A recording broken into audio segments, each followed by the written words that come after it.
Төртінші лекциямыз тақырыбы әдебиеттегі шығыстық сарын Мәшһүр Жүсіп Көпейұлы және Мұса Байзақұлы шығармашылығы. Лекциямыздың мақсаты әдебиеттегі шығыстық сарын мен Мәшһүр Жүсіп Көпейұлы, Мұса Байзақұлы шығармашылығын әдеби танымдық тұрғыда түсіндіру, Көпейұлы мен Байзақұлының шығармашылығындағы шығыстық сарынның көрінісі туралы мәліметтер беру. Лекциямыздың жоспары: әдебиеттегі шығыстық сарын туралы түсінік, Мәшһүр Жүсіп Көпейұлының шығармашылығы, Мұса Байзақұлының шығармашылығы туралы түсінік беру. Қазақ әдебиетінің өркендеу, кемелдену жолында араб, парсы елдері мен мәдениеті мен әдебиетінің әсері, алар рөлі, маңызы мен мәні ерекше.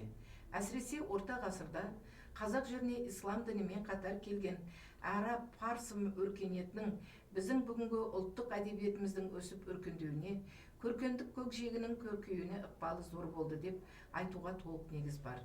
Көшпелі елге ислам қағидаларын таратқан қожа молдалар Құран сүрелерін ұғындырумен қатар араб жұртының екі ауыз және жазба әдебиетінің нұсқаларын да қоса насихаттап отырған. Қазақ әдебиетінің өркендеу, кемелдену жолында араб, парсы елдері мәдениеті мен әдебиетінің әсері, алар рөлі, маңызы ерекше деп отырмыз.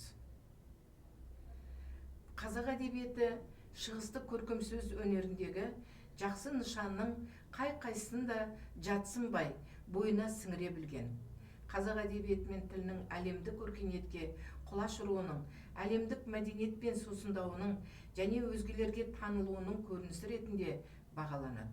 Әдеби байланыс түрлі халықтар мәдениетінің жақындасуына, рухани қарым-қатынасының өркендеуіне үлкен үлес қосады. Қазақ жазба әдебиетінің араб әдебиетімен байланысын тереңдеткен тұлғаның бірі Мәшһүр Жүсіп Көпейұлы. Ақынның араб әдебиетінен ауысқан көшпелі сюжеттердің желісімен жазған қиссалары мен мысалдары, өлеңдері мол.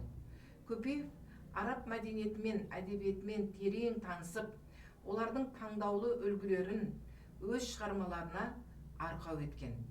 Еңбектердің көркемдік, идеялық ерекшеліктер мен кейіпкерді сомдау мәселелерінде өзара сабақтастық айқын байқалады.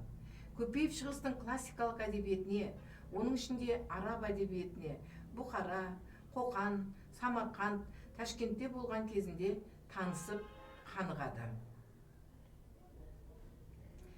Мәшһүр Жүсіп Көпейұлының шығыстық әдеби үлгілердің сюжетіне жазған «Жер мен көк», «Құдайым жексенбі күн жер жаратты», «Миғраж», «Пайғамбардың дүниеден өтуі», «Мұхаммед пен Абду-Джахил», «Хаят бақшы», «Әдхам диуана» және «Ибрахим», тағы басқа аңыз дастандары, аңыз өлеңдері мен риуаяттары, насихат өлеңдері мен мысалдары том-том кітапқа сиярлық.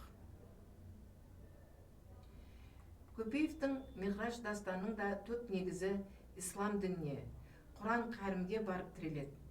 Ақынның бұл дастаны Құранның 17-ші Исра сүресінің 1-ші аятында сөз болады. Миғраж оқиғасының тәпсір іспетті.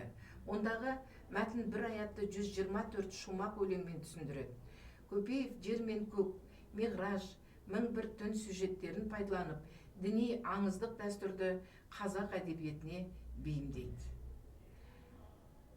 Мұса Байзақұлы қазіргі Шымкент облысы Түркістан ауданында Қаратау аумағында 1849 жылы дүниеге келген.